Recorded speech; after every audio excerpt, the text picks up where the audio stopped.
It's House of Strauss. We've got Nate Jones on, Yes, entrepreneur, sir. insole entrepreneur. I've got to do the disclaimer that I have a small investment in Move Insoles, Nate's company. And I actually think it gives a little insight into a discussion on business and footwear, which we are going to have. There has been a shakeup at Nike. The CEO is no longer the CEO. He has been replaced. We're going to talk about all of that. But it's interesting to revisit the 90s because we are revisiting a time when Nike was dominant.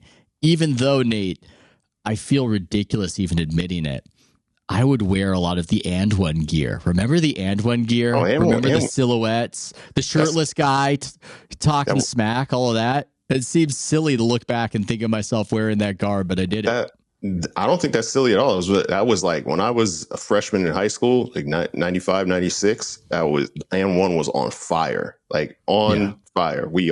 Everyone, if you ask anyone that wore and one shorts from that era, they're like, man, I wish I could get those shorts. I wish I could get those shorts. So I don't think it's that ridiculous, honestly. Yeah, I just, for me, it just seems a little silly looking back on the whole thing. Now, let's get into this. I'm glad that you came to me and wanted to talk about it because the more I look into this Nike shakeup after a turbulent couple of years for the biggest apparel brand in America, it is this cross streams of just all cultural trends and business trends all at once. So can you lay the groundwork? Who is out? Who is in? And I'm so eager for your theories on what has happened. My plan is to approach this podcast like all the most popular podcasts, a curious bro who knows nothing, having life illuminated by an expert. That's what I want to go with. But let's start with what just happened. Yeah. So what just happened is, Nike had over the course of their entire history, they basically have had, I think this is going to be their fifth or sixth CEO. It was Phil Knight, and then he left for an outsider for a short time, I think in probably in like the 2000s. And that outsider didn't last very long. And then they replaced him with Mark Parker, who's actually another Nike lifer, former shoe designer. And they had a really successful run for a decade plus with him. And then they brought in another outsider, John Donahoe. Donahoe. Yeah. I always want to go to Phil Donahue with the last name, but John Donahoe, who had a background from Bain Capital, and then he was a CEO of eBay. Very tech focused, very efficiency focused, and they were very excited about him over the possibility of coming in and trying to streamline Nike, make it more of a direct consumer operation. Basically, trying to squeeze every dime that they could out of operations and be as efficient as possible. And I think part of the issue that they ran into was there's a feel aspect to certain CEO jobs. And I don't know if he necessarily had the feel, and some of the moves that, I think both the people that hired him and he himself believed were great for the company ended up being terrible for them. Hindsight being 2020, hey, going direct to consumer, that's not necessarily what all of the consumers wanted. They don't like the sneaker app, for instance. Like that's one of the most, even though it's utilized, it's like there's no one that's like, oh, I'm so hyped about the sneaker app, which is their direct to consumer platform. And by going direct to consumer, they also lost shelf space with. They basically shunned the shelf space from established players. Like, hey, I don't need the shelf space anymore. Foot Locker, I don't need you anymore. DSW, I don't need you anymore. Dick's Sporting Goods, I don't need you anymore. I'm going to put it all in our own stores, on our own app. And when that wasn't working out, it opened the door for other competitors to come in. And then you've also got headways in Asia and a bunch of other stuff. So basically, all that strategy backfiring fell in the lap of the CEO, and he was released, or excuse me, he didn't say he was actually released. He said he's retiring, which is, a good way of saying that you're, avoiding saying that you were fired. But they replaced him with another lifer, who actually had retired right when he wasn't chosen for CEO, when Donahoe came in. His name is Elliot Hill. I've actually never worked with him before, but everybody that I've talked to from the Nike side that I know that has worked with him has nothing but amazing things to say about the guy. And the coolest thing about him is looking at his LinkedIn profile now. He started out as an intern from 1988 to 1990 as an intern apparel sales representative, and now has worked his way all the way up to incoming president and chief executive officer of Nike. Wow. All this time later. So awesome story. Yeah. And somebody who has a lot of corporate knowledge of the corporation. Yeah. The Donahoe strategy, it almost looks a little bit like, I call it fracking the pie, where you need to come up with money and you can't necessarily come up with a way to get new customers. So you try to squeeze money out of the existing dynamics. And often there's this short-term boost from it all. And we saw that. That's what's interesting. There was this, I'll call it a hit piece. Somebody knew what was coming down the pike, but there was this piece about Donahoe. I believe it was called "The Man Who Made Nike Uncool" in Bloomberg that came out recently before this announcement. And they portrayed the moment he took over, and also in the immediate aftermath, all this techification. We don't need Foot Locker anymore. We're going to go direct to consumer. We're going to get better margins. It was going really well at first, but eventually you learn why the traditions are the traditions and why the setup was the setup. And this is almost analogous to if Marvel or Disney said, hey, why are we paying these movie theaters? We don't like that they take a cut of what we do. We're just going to go direct to consumer. No more movie theaters. Yeah, there's a reason that you're in theaters, the meat space, as it were, the real space. Not everything is going to be online. I think it's a good story because it's this overread of the future that happens. We often caution, hey, don't be like the newspapers. Don't be like these companies that can't see the future coming and get caught unaware and boom, you're a dinosaur. But just as often what happens is that you over-anticipate and you think that the present is already the past, and you can get yourself in trouble that way. So that's one aspect of this story that I took away, is that it was a dramatic overreading of the future, in part propelled by this strange epoch called the pandemic that was here and then it went away. And all of a sudden, it's good to have relationships with retailers. Yeah, I think initially he was, kind of having a victory lap during the pandemic, and the numbers. This is what there's always context to things, and I think it's easy when you're trying to tell a great story about what you've done and hype up what you're doing, to ignore context. So the context of the pandemic was people couldn't go to stores and shop. So of course, going and buying, product online and your direct to consumer channels are going to be on fire.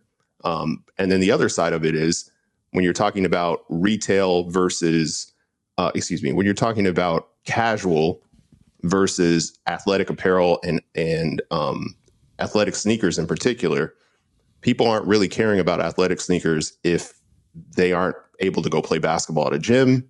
They aren't able to, do their workouts, do all of these things. So there was a very special circumstance. So I think gleaning any kind of actual long-term, like this is the strategy, let's go for it, let's dig in more from that, was a little foolish in that regard. That's such a great point, that you've got to look ahead. If this truly is the future, then you've got a problem.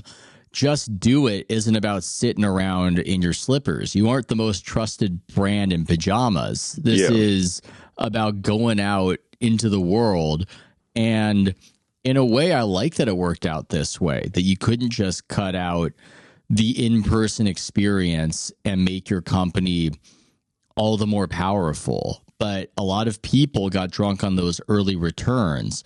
I'm curious about the cultural aspect because that's the most subjective. I started this site writing an article called Nike's End of Men. because again, this whole Nike story, it's almost the confluence of all cultural trends. You know, one of the reasons that Donahoe got into the driver's seat of that company is that the Me Too, for instance, scandal that rocked Nike resulted in leadership shakeups. And that's not to absolve anything that happened within there, but what might have happened as a result is that they made some shaky decisions and had some people in charge who might not have been the best at doing what they do. So that's this cultural aspect. You know, often from the conservative side of things, Clay Travis at Outkick, they'll say, go woke, go broke, that sort of deal. I'm sure there's been some of that in the aftermath of Nike, some of that sort of response. Do you think there's anything to that critique that Nike not only fell out of step when it came to the basic business relationships with retailers, but did they lose some sort of cultural connection to the core customer, or is that just incidental to everything we saw? You know, it's something that I've noticed about Nike from the beginning, honestly. Like, since I've been really paying attention to Nike, I think it's like what you want the company to be versus what you actually are, right? So I think what you talked about, those incidents occurring with leadership and having to have a shakeup, yes, they probably were putting, more liberal and women and all of that stuff in places of power. And I'm not here to judge that or whatever.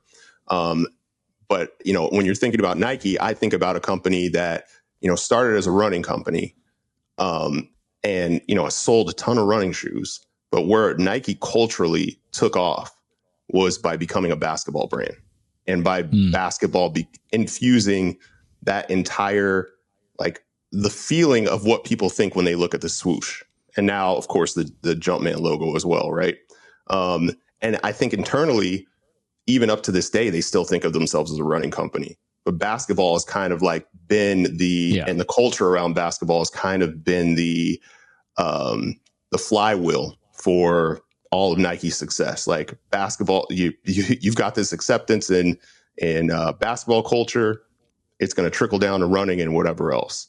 And I think they kind of took their eye off the ball with that aspect, wanting other things. And it may be because of leadership, or it may just be because they're looking at what other people are doing and where they could grow and what's successful. So obviously we have that direct to consumer aspect and trying to get more efficient on that part of it. But then there's also that targeting of other audiences and putting spend and everything else into that. So you're thinking about the female athlete and the women's consumer. When you go into a Nike store now, it's very, very obvious they want that consumer. You feel it, right? Like when I walked into as a young man, I wanted to go into the Nike store as a kid because it was almost like it was a playground for someone like me, right? Like all my favorite superstars were highlighted. It was done in cool ways. It was whatever. It feels like Nike almost got jealous of what Lululemon is doing and now what Alo is doing and what all of those companies are doing. So they wanted to put more effort into, hey, look at this gigantic market that we have here with women. Let's put all of these people in positions of power that could help us get to those places. And on top of that, you've got guys like Donahoe and, you know, the team under him. How can we get more direct to consumer? So it's almost like chasing after what you don't actually have right now, instead of like doubling down on where you are great and what makes you great. Yeah, and I'm leaving my curious bro who knows nothing pose to start firing takes because I'm a takesman. Yeah. I've called this dynamic at Nike the undecided whale, which is when a company has its core base locked down, but they've got this embedded growth principle. How are we going to grow? How are we going to grow? And there's this whale out there and it's undecided. Now they start trying to woo the whale more than anything else they're doing.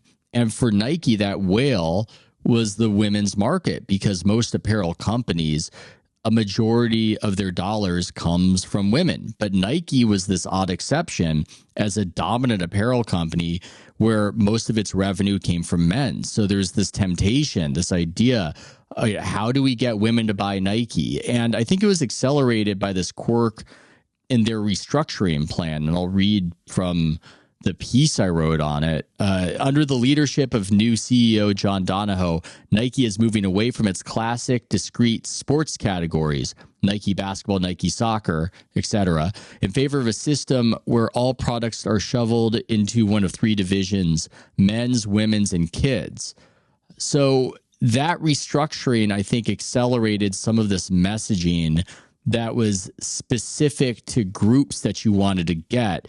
And maybe that made more sense to them, but I don't think it worked as well as just having charismatic pitchmen being exemplars of excellence that a lot of men were into, and then a lot of women were too. I think ultimately a lot of Nike's advertising, as I wrote about, they were directly targeting women, but it wasn't resonating. It wasn't resonating to have that weird ad for the women's Olympic team that was the basketball team that was just dumping on men's teams. That wasn't something that I think a lot of women were into. And if I'm wrong about that, I think it would have been reflected in better returns and better sales than what they got. It ultimately did not work. It didn't work for them to try to just like hone in on very specific census category focused messaging, which again, I'm glad it didn't work. I would rather you just try to be great and see who shows up. Yeah, I agree. But at the same time, I also have to, we also have to be real about the marketplace changing. And it's almost like I want to compare it a little bit to like the media companies kind of accelerating their death spiral with cord cutting and moving away from the cable bundle and going into going into their own streaming apps, their own streaming apps and doing everything independent and direct to consumer. So this direct to consumer thing is like it's very enticing for companies. Yeah, it's like, how do we build the airplane out of the black box is what it feels like. How do we just cut out everybody we need and make tons of money without thinking about like the value that business model like is bringing to the table for you. Nike kind of was doing that in this direct to consumer strategy. But at the same time, I want to give them, like the reality is, even though if they try to go back, it might be too late in a lot of ways because they've given up this space. And we're also dealing with a new marketplace where it's, we talk about every time I've been on this show, I feel like we get into monoculture and the lack of monoculture now and how you reach consumers. And Nike, the Nike we knew that became the brand of record for our generation, they were able to easily reach all of us through the dominant medium, right? Like it's television. We're all watching the big game. They're advertising to us. Whatever the big show is at that time, they're advertising to us, and we're all getting the same exact message. Now that they've kind of lost ground and their foothold in these retail places, how do you get them back? You've opened the door for other competitors in the space. How do you knock them out? How do you knock them out of the way? You can't just outspin them. It's more about like the strategy and the places you are. And there's less and less of those places to go to just reach people all at the same time. So it's almost like where everything has been, everything is like more fragmented than ever before. Aggregating people like you used to is just way more difficult. Yeah. And you seem dominant, or you appear dominant. And it's in part because it's hard to break through because there's no monoculture. Yeah. But then if you lose it, then if it slips, I don't know how you necessarily recapture it. And I think one of the reasons why this story is a negative story for Nike, but I find it to be in an odd way an inspiring story and a validation that quality matters and art matters, as weird as it might be to say that.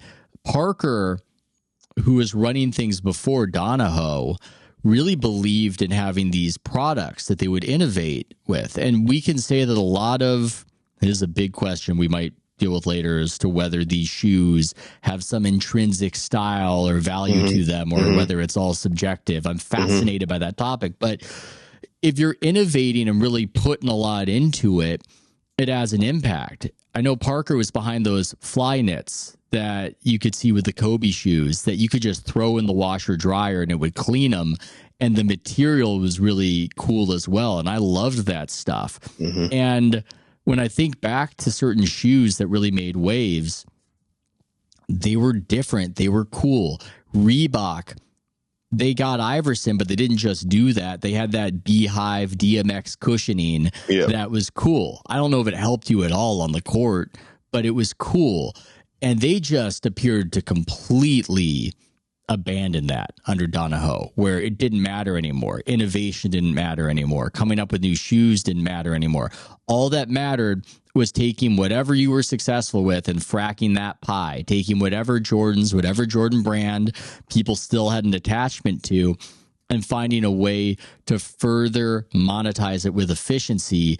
And eventually, if that's the play you're running and that's what you're spamming, you've run out. And I like that you're bringing up the comparison to the entertainment companies, because I think we just saw that happen with Disney, where it's, oh, we'll make one Star Wars, we'll make two Star Wars, we'll make this comic book movie, we'll make that comic book movie, 8 sequels, 10 sequels. And then at a certain point, it's saturated. And then you've hit a wall and you're in a bad spot. I think it's analogous. I definitely think it's analogous. It's so interesting to see companies, and obviously it's just like life, where you're in different stages of your life and you think like you have to approach things differently. You can't just do things the same way. But it's still funny to me to see companies that have like lived in creativity, like creativity being, the lifeblood of the companies, moving away from that. I remember when Disney was struggling, it was basically Eisner, when he first came in as CEO in the 80s, he was all about getting their creativity team back to where it used to be under Walt Disney, right? Like, and you saw the successes that came out of that. And Nike obviously has been a combination of innovation with sneaker designs, which is all about creativity.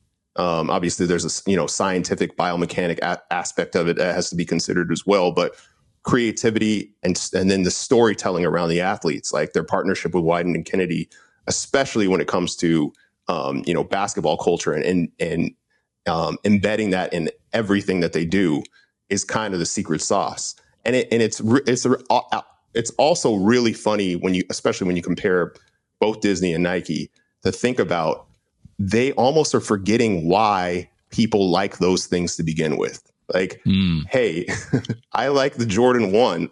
The Jordan 1 is popular. Everyone knows the Jordan 1. They like it. What are all the reasons they like the Jordan 1? It didn't just get popular. It took the greatest basketball player of all time doing cool things in the shoe, and it being the first shoe he wore, on top of it being an innovative design and the history and the marketing behind it, everything else. That's all built into the value of the shoe now. And like, you don't just stop going away from that machine that created. That's what's made the company valuable, is that you've done that. What's made Disney valuable is that they never stopped creating these new characters, forever, right? For 100+ years, right? That they've been doing that. And they tried to shortcut that. And they don't even remind us of the tradition. This is highly anecdotal, but I was picking my kid up a week ago, and a parent I'm friends with was there with his smaller child. And the kid, I think, might have been around 3 or 4 years old, and was wearing some Jordan 1s. And they looked really good. And I asked about it. And Dad didn't even know they were Jordan 1s. It was just something that was available. So you've got a generational cohort who knows about these things, and some people who are sneakerheads who are into it and they know about these things, but it's not as though they're really talking about why the original 14 Jordans are special. They're just trying to suck as much blood out of them as possible and continue retroing the same 14 without even getting you into this idea that this is like the Rolls Royce of whatever. And so that to me seems to be a bit of a vulnerability in the marketing long term. At the same time, you can see why they don't have faith in the innovation. I mean, one of the reasons why a Disney isn't making all these new characters and Nike isn't trying to innovate on the level that it once did, I think they've lost faith in the fractured environment. I think after the monoculture, they don't believe that if we put all this R&D money behind something, that it won't just all fly into the wind and be lost in the noise. And so I think it's a reaction to the death of monoculture that they're not even trying. I think they're afraid of failing despite having a massive advantage over anybody else who might attempt it. Yeah, man, I think that is a good point. And, you know, I think we're just to, you know, hammer it home one more time, man, I think we're just in that era of everyone is chasing this efficiency thing and the art and creativity, because you can't actually, like, how do you even write that? Like, it's just a feel. There is no like formula. There is no there's no formula. Like, you just, someone creates something, you're like, oh, that's cool. How did you do? Like, I don't think there's a step-by-step process of doing something. Like, I still remember the first time and exactly who was wearing the Foamposite, you know, the Royal like Foamposite sneakers that were Penny Hardaway shoes, and he had an amazing 1997 like first round playoffs in them. Mike Bibby wore them in the NCAA tournament, and I saw them live and in person in a summer league game, and I was like, "This is the coolest shit I've ever seen." Like, I went crazy because I was like, "This is the boldest." Like, it just had this, and I couldn't tell you what exactly. Yeah. It just looked and felt like someone went and did something different. Like, personally, I don't like the the Tesla truck, the Cybertruck, but I get but it's why got that boldness. It's got a boldness to it. Like, there is a boldness to it that makes you go, okay, I get why people are like trying it. And I'm sure there were some older people that saw the Foamposites in '97 and are like, what the hell are kids wearing? Why are they wearing that? That looks ridiculous. Or even, you know, the Zoom Flight 95 and 96 from that era. All that stuff that just looked like it was from outer space. I'm sure older people thought that as well. But there's just something about that, like that bold creativity that attracts people to it.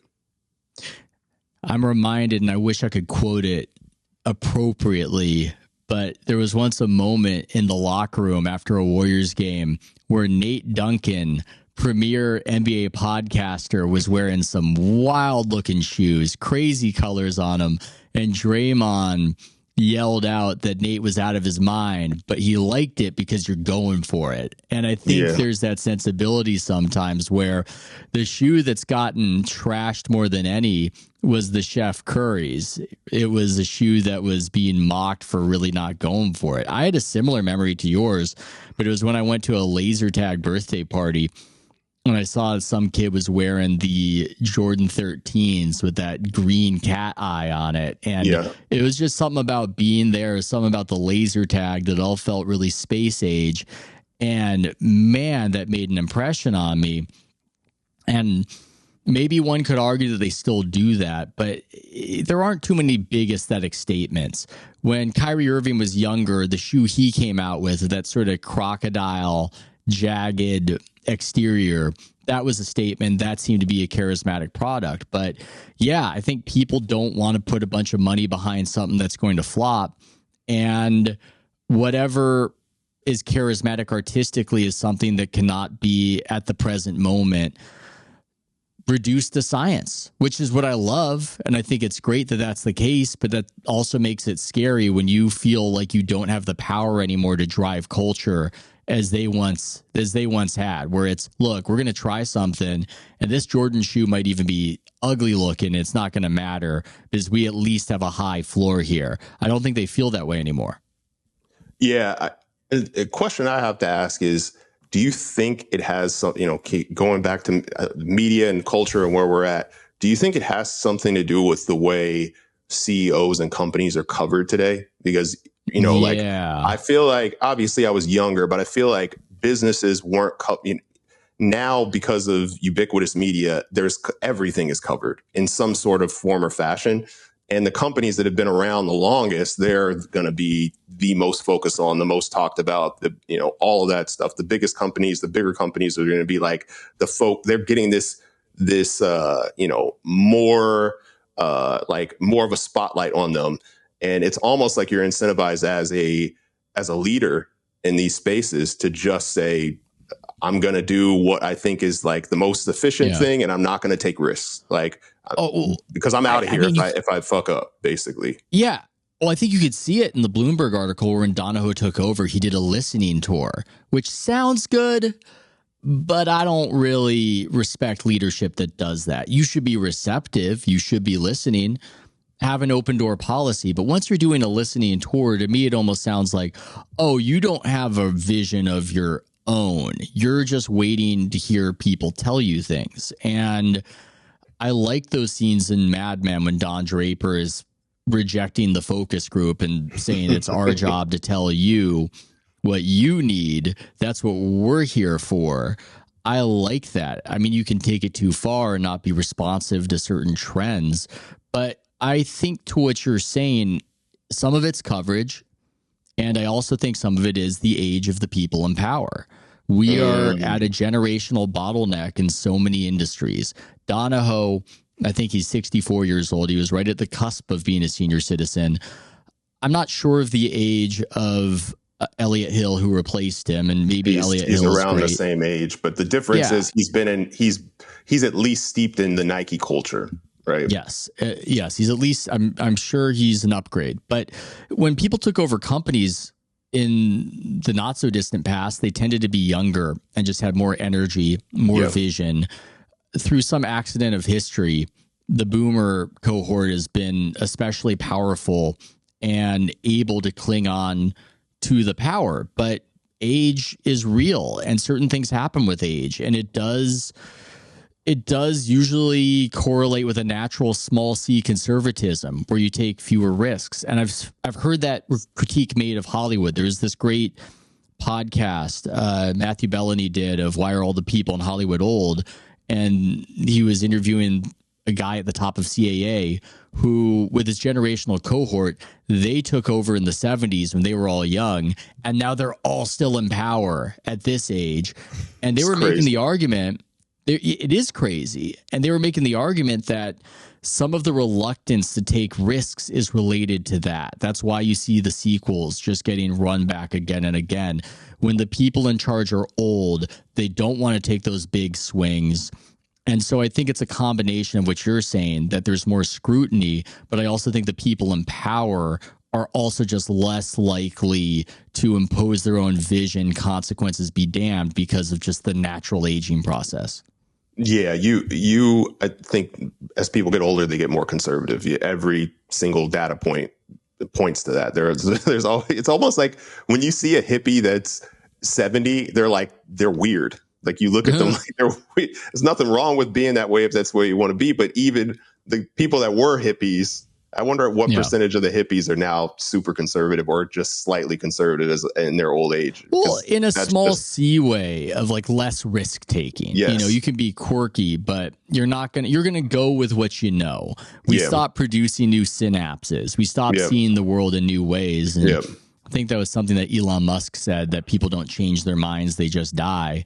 So I think that's an aspect to the whole story arc, that you had this just fast changing business. And, you know, it's to me a revelation that NFL football might be the only real industry in America where results matter, because the coaches tend to be between the 30s and 40s, because we actually care right now. We actually care what happens. So we need people at the peak of when their wisdom meets the productivity. But for these multinational companies, you know, we can have older gentlemen run it, and whatever happens, happens. Yeah, there's a cash cow component. You know, when you got it's almost like you're just. I think Ben Thompson's been talking about the life cycle of companies, and he's been talking about Apple as like a middle-aged company now. And I think you start to get to that stage, and you're going to be less innovative. You're going to be, or at least you have a tendency to get to that space. I think it's what's funny about going back to Disney. What's funny about them is like they were in that middle age portion of a company when Walt Disney passed away, and that pre Michael Eisner era, and then they brought it in, by everyone's. I've read a couple of books on the Eisner era. That dude was just ferocious. Like, he was a young, hungry guy that was not going to lose. He was going to figure out how to do challenging things, make them happen, and push them across the finish line. And like, unless you're hiring someone like that, how do you get there? The tendency of an older person is just, let's maintain this, let's keep this going, and let's not try to like fumble too much. But then on the other side of it is, there's, on the Nike Donahoe side, there's people that would say they did really take big risks because they went away from business. They were Stringer Bell. There was a very similar arc. Sorry, I had to do my cliche millennial wire comparison, but it is fitting to continue.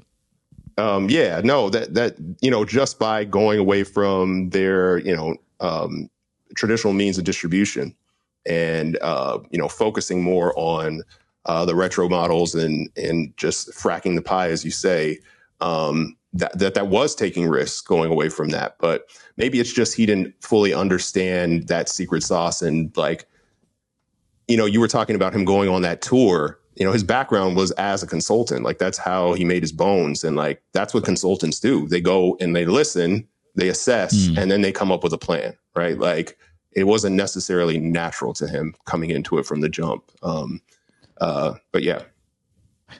I'm trying to remember if that is what Stringer Bell exactly did. I don't remember how the economics worked in that particular TV show, but there was this element of, we don't need our physical spaces. We don't need to fight for our territory.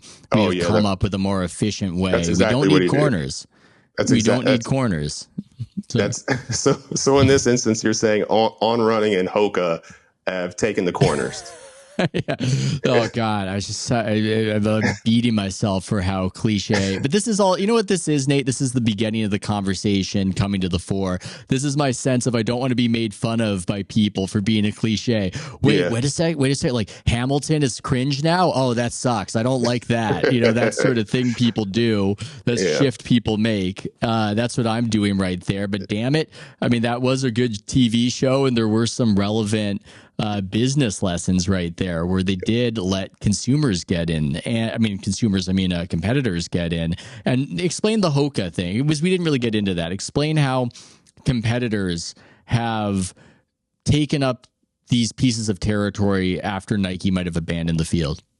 Oh man, it's just these startup running companies. I just listened to the How I Built This.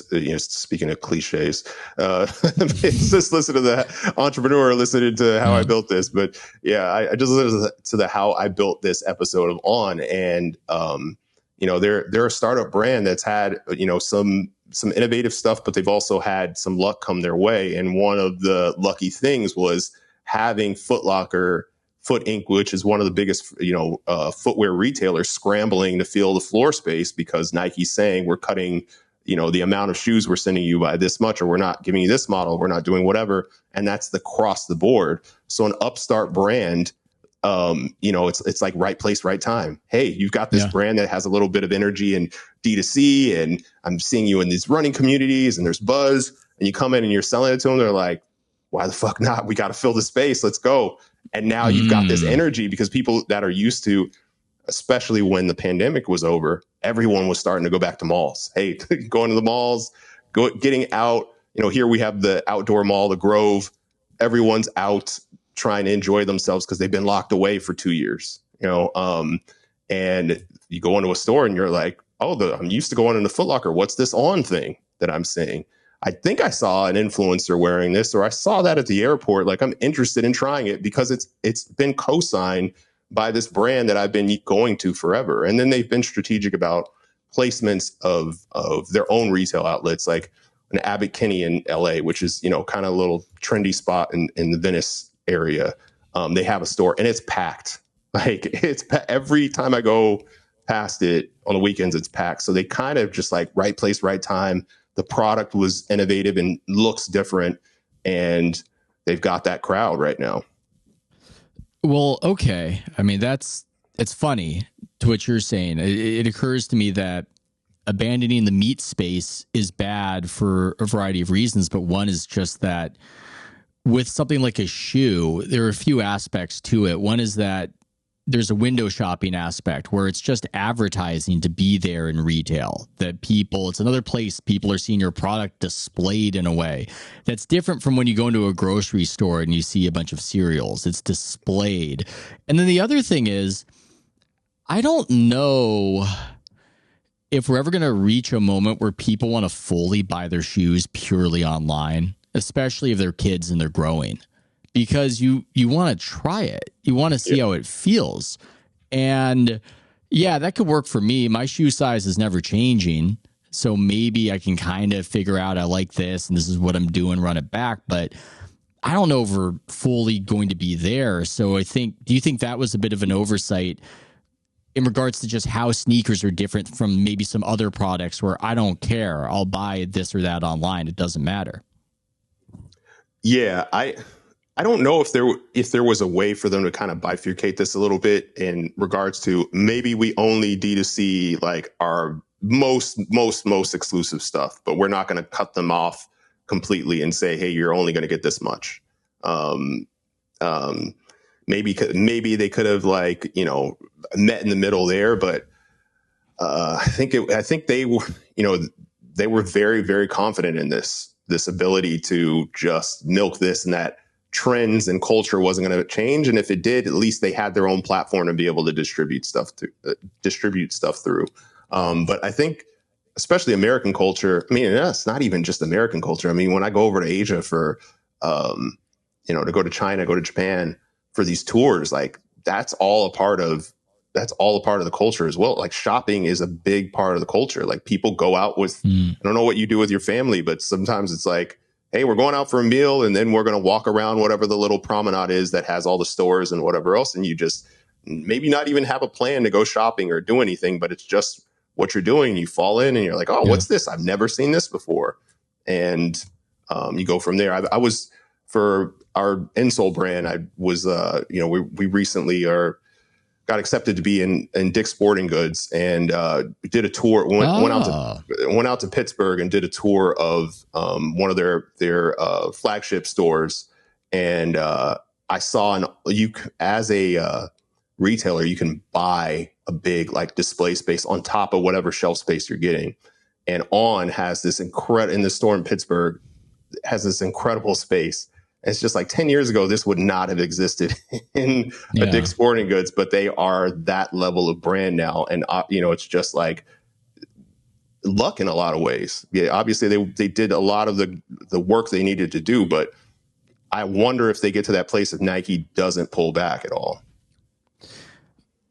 Okay. Well, this gets me in this other aspect of it because I do want your entrepreneur's perspective. I don't necessarily want to turn my podcast into an advertisement for Move insoles, but I don't either. we've got an entrepreneur here. Yeah. You, I think, are well versed to talk about it because you're not competing directly with shoes, but you've got this insole product co-founded by Damian Lillard. You're getting in these stores, you're working overtime, and you've got this crazy goal of how to make something that you think people will like, how to make it cool, how to make it sticky. Is there anything from the rise and fall of Donahoe that gives you a lesson, or is it just something that's happening in the background of whatever you're trying to do? I'll tell you this, and the truth is I have a creative partner I've worked with for, I met him. I found him on it. He's designing there was a Laker site that I saw, which is a fan site that looked absolutely incredible. So I dug into it to find out who it was. And ended up being some like 19, 20-year-old kid. This is 15 years ago. So he's obviously a grown man now. But he's been my creative partner for I've consulted with him, worked with him on a bunch of different stuff forever. And when I had this insole idea, I knew I had to do it with him. And so when people look at our product, the way it looks, feels, the way anything they interact with our brand feels, it's because he's got that secret sauce and gene and feel that like I can't explain. I just know it looks good when he does it. And I know other people that tell me they're great creatives or whatever, they don't have what he has. And what I always don't want, I always want his opinion, and his honest opinion, his unfiltered opinion, which is, sometimes difficult to get with, politics around running a business and not wanting to upset people, whatever else. But I always tell him, dude, give your unfiltered, this is what you think. And if we have to go against that, we will. But he just has something special to him. And I think Nike was really good at aggregating all of those people together that had that feel. So yeah, but you've got a theory of the case of how to make something cool. I mean, nobody is supposed to admit that they're trying to make something cool, but this is a lot of what you guys do, right? You're trying to find the right people, and it's a different dynamic now in the NIL world. I find all that stuff super interesting. I think it's just when you're thinking about cool with a brand, you're thinking about aspiration and what's actually aspirational. In the United States, to young men. Doing really well, being incredible at basketball, even though it's such a weird dynamic with the NBA where the NBA isn't like doing as well as the NFL. But if you think about like what's cooler, a basketball player or a football player, a basketball player is, for the average person is just way cooler. I went after the basketball space for, obvious reasons with the connections that I have, understanding that I have in that space, and then just a large cohort of people playing. But beyond that, like with, limited resources, you want to go after you want to market to the coolest cohort, right? Like, hey, we're associated with these guys. This is how this is something you should be associated with. And it like gives you that elevation and that lift. And that's why I love basketball. So maybe I'm a little biased in regards to this, but I think that's kind of one of the mistakes Nike's made is like they kind of shun that, like, and they were going back to it during the Olympics, but they kind of were trying to move away from the marketing of their basketball players on a national and global level and these big brand spots and whatever else. But that's really what fueled their company, that aspiration around those athletes. Well, there was this buzz for a while that the basketball shoe was no longer what was cool, that it was all lifestyle shoes. It isn't. So what happened? I think fashion trends are cyclical, but when you're talking about there's a difference between fashion and like a brand association, right? Like Nike before, when there was, when you had that drop off in, no one was wearing, let's just say in the 2000s, right? Like the early 2000s, you kind of had that drop off. That was before, like that time before LeBron came, right? Like no one was wearing basketball shoes casually. And then LeBron came and LeBron phenomenon took off. Kobe was at the peak of his powers. And then we had Kevin Durant come in, and I got to experience like working with KD on his first 4 shoes and saw like the effect of all of that. And they were, the fashion trend came back to basketball, and they were prepared for it. But they never went away from that association, being that brand that is like 100% thoroughly, like, you think of basketball, you think of Nike right away. And they always had that. So there was no real opportunity for someone else to come in, and they continued to try to innovate in the space and continue to try to do the same formula they had always done. And when the cycle came back around, basically like LeBron's 7 is when it came back. So this is like 2007 is like 2009. From until about 2013, basketball was on fire, like absolutely on fire. Yeah. Because of that, so I think that's the way they looked at it. And now it's like, oh, basketball's down, so let's downshift and go into something else and focus on something else marketing wise.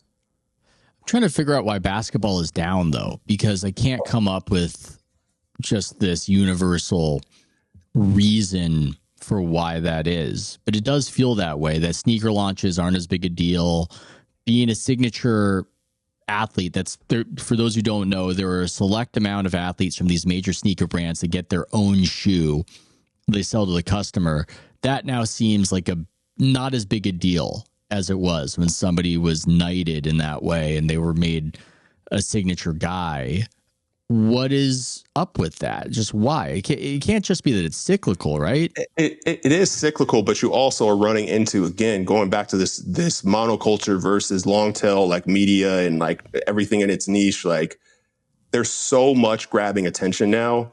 And the question I have for you is, do you think folklore still exists? Right? Like, does it actually right? Like this cultural thing that gets passed down from one person to another. Like you still have it with like Lakers fans and Knicks fans and Cowboy fans and, whatever it is, that where you have this thing that continuously like goes on. And I feel like that's like maybe starting to come to an end in a lot of ways. Like it's harder to maintain that because you had that one big entity that was like hitting you over the head with it all the time. And now you just have like 3 million different things pulling you in different directions, right? And like it's hard to focus on that one thing. So now you have like that formula for Nike might be more difficult to pull off than it was in the past. For me as an upstart brand, it's all relative to how small I'm like one of those brands that are coming in. Our insole company is like one of those brands that are trying to come in and disrupt something. So any kind of accomplishment that's a tiny fraction of what Nike does in a year is a big deal for us.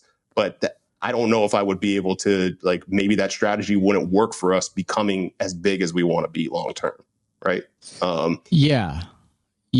I'm just thinking about it because there is something to, you just never know. If you claim a new territory or you get some spot that you weren't afforded earlier, you don't know what it could be. I mean, Under Armour had Under Armour had the Steph Curry thing blow up because this confluence of they didn't have any territory except Kent Bazemore, who was just barely clinging on to an NBA career before he eventually got some nice contracts and paid out by the Atlanta Hawks. But he was barely hanging on. But he was a really charismatic guy, and Steph liked him. And Nike fumbling the Steph situation led to Steph joining Under Armour because Under Armour only had maybe, 2 or 3 athletes, and one of them happened to be Kent Bazemore. You just never know what your Kent Bazemore is going to be. You don't know whatever niche you're able to acquire turns into something bigger or turns into a bigger path, which is why you just shouldn't resist any potential opportunity when you're coming up, I suppose. One thing I'm wondering though, take it a different direction. I know Caitlin Clark has a signature shoe.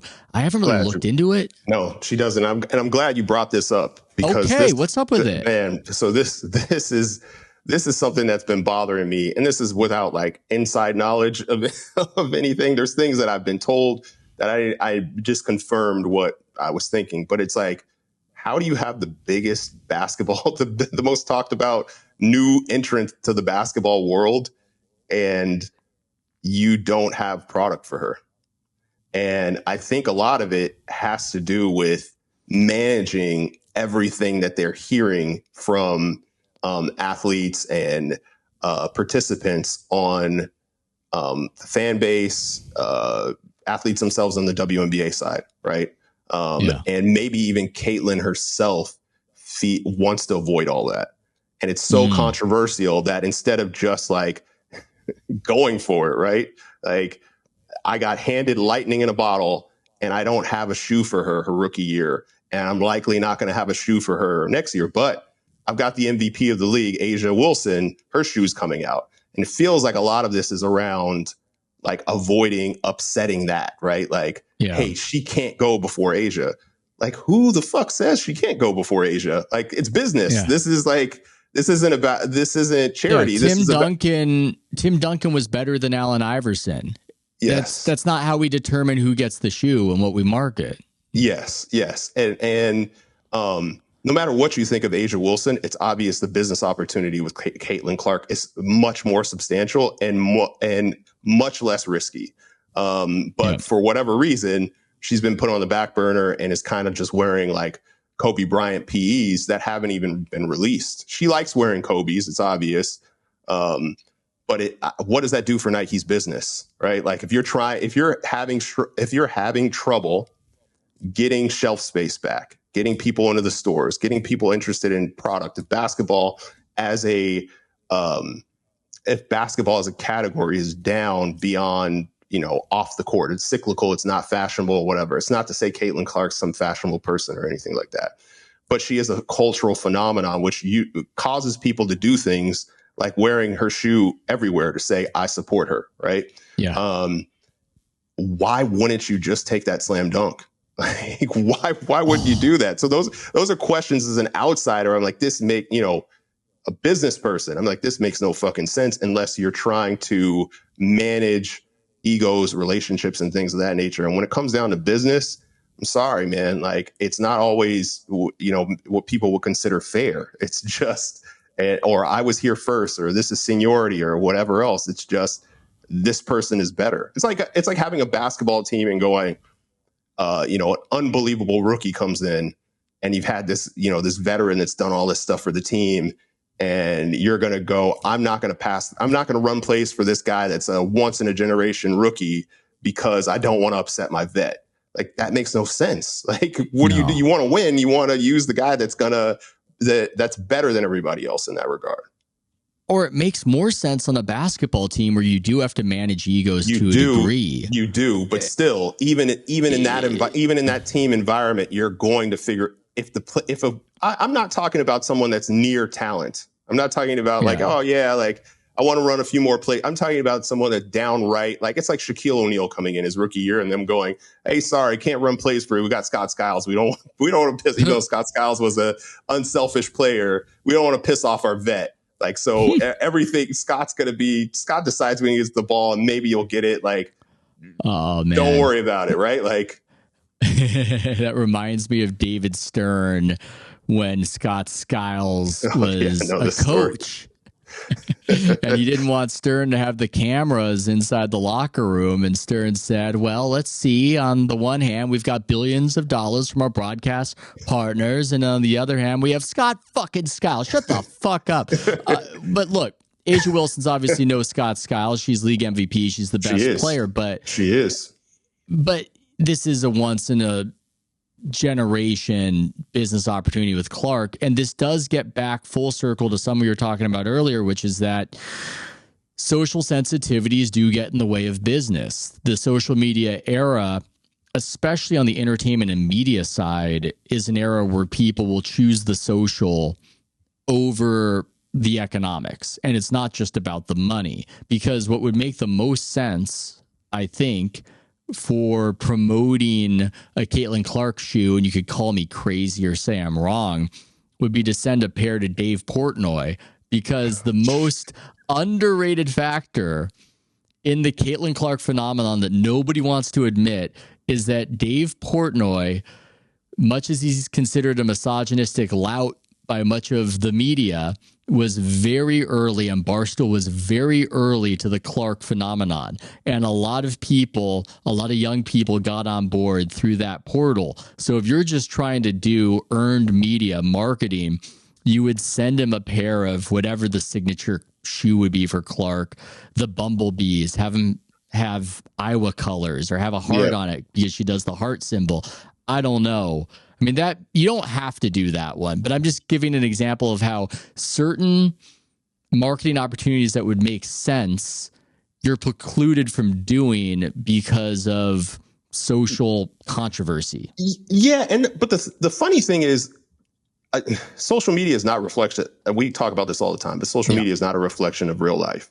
The real life is the Mystics playing in a smaller arena, having to move to the bigger Wizards arena because Caitlin Clark's there, and this just happened a day or two ago, and setting a all-time record for attendance because she's a visiting player coming to play. That means that many people are interested in her compared to what the standard is. You don't have to do anything that sparks controversy because she's already, partially thanks to, she's already mainstream. Yeah, she's already mainstream. Maybe Portnoy's a part of that, whatever it is, but you don't even have to involve him in any. She's already there. You just have to feed the masses with this product. And the idea that she's going to, especially in this time, that she's going to remain that forever between injuries, people's attention spans being shorter, all of that. Why would you ever waste that opportunity?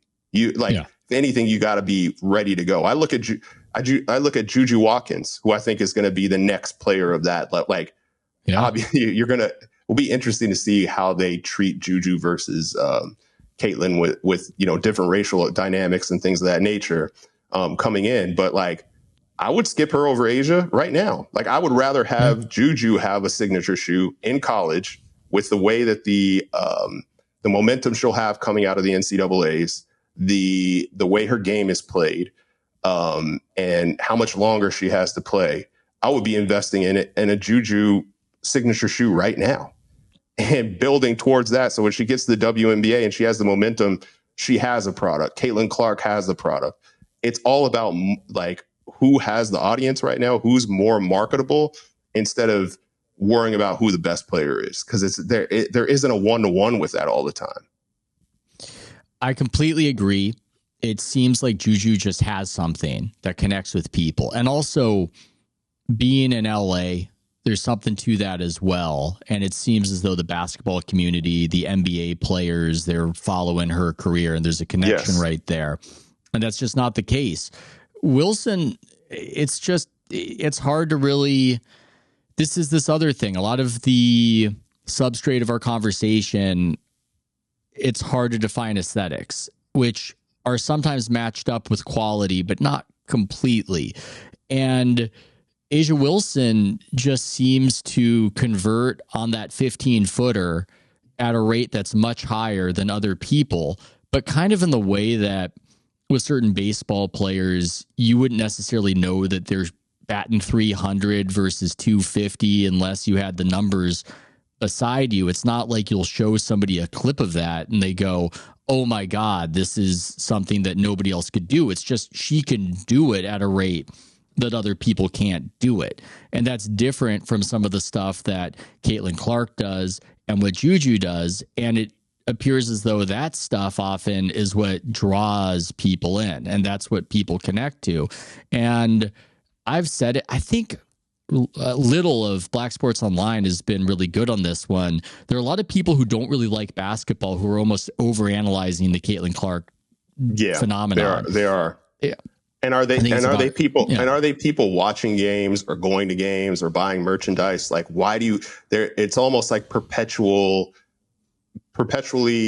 loud social media people that aren't necessarily spending. Like, it's not like we can actually track and see if they're spending the money, but I always say like, hey, you're upset about, I hope Asia Wilson's shoe is the best selling shoe in the world because of the way you guys talk, right? Like, it's not about who you like or whatever else. It's about like who the general public likes, right? Like the masses like. Can you market something to the masses that cuts through? No, they want to be angry that a shoe is not being given to somebody whose shoe they will not buy in many cases. Yes. But it's about charisma. It's about what connects. It's about what resonates. There are a lot of factors to the Caitlin Clark phenomenon. When it's a big hit, it's going to be a perfect storm. But the main factor is how she plays. That is the main factor. That is, yes, it's the aesthetics of how she plays. We talked about this on a previous podcast, but I remember the moment where I first saw a highlight of hers. She was like I said before, she was in these pink jerseys for breast cancer awareness, and someone, either I saw it on my feed or a friend texted me, and she was gunning these 30-foot shots. I forget who you were explaining this to the other day that was interested in knowing it. Sagar and Jetty. It was so fun to explain it to somebody who knows that the Caitlin Clark thing is a thing, but he doesn't know why. Wants to know why. Yeah. But I remember seeing her shoot. I thought it was a joke. Like, I was like, this is not real. And then so I send it to like all my basketball group chats. I put it on my Twitter, and I think there were a ton of people that are basketball junkies that did the same thing because they had never seen something like that before. And that's just fact. It's aesthetically the thing that she does. You don't see it happen. People don't play like that. And then you add the passing and the charisma and everything else, and she's must see. I watched all of her tournament games for, 2 straight years.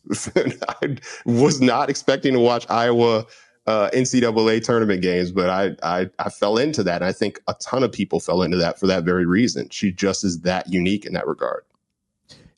Totally agree. And it is just absolutely insane that Nike isn't trying to capitalize on this and maybe throw it on the pile of some of the other issues. I hope that, I don't know why I hope. They don't need my help. I mean, no. I would like them. I hope they get things turned around if it benefits Move insoles. That's where I'm at on this whole issue with Nike.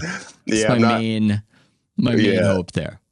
Yeah. And the funny thing is with, especially our generation, like I feel like that, the millennial generation is like pulling for Nike. But when you look at it, like Nike's the bully. They're the juggernaut. They're like whatever. And it's kind of funny that we're all like, because it's almost like one of those last vestiges of monoculture that, feels good from our childhood all the way through our, like early adulthood that still remains. We don't want to see those things go away. Right. Like, so I think that's a big part of it. Yeah, it's if Nike dies, a small piece of our youth then dies, perhaps, is the psychology there. Yeah. Nate, this has been fascinating as always. What do you want to plug on the way out of here? Only thing I want to plug is my sports med startup, Move Insoles. We obviously are by the current name, we're focused on athletic performance. And there you go. He's got the game days in his shoes. You can find us at Move Insoles across all of social and YouTube. And you can also find us at move.one. And coming October 15th, I believe, we will be in several Dick's Sporting Goods stores across the country and on dicksportinggoods.com. So keep y'all posted on that. Congratulations for all the success. Thanks so much, Nate. Thank you.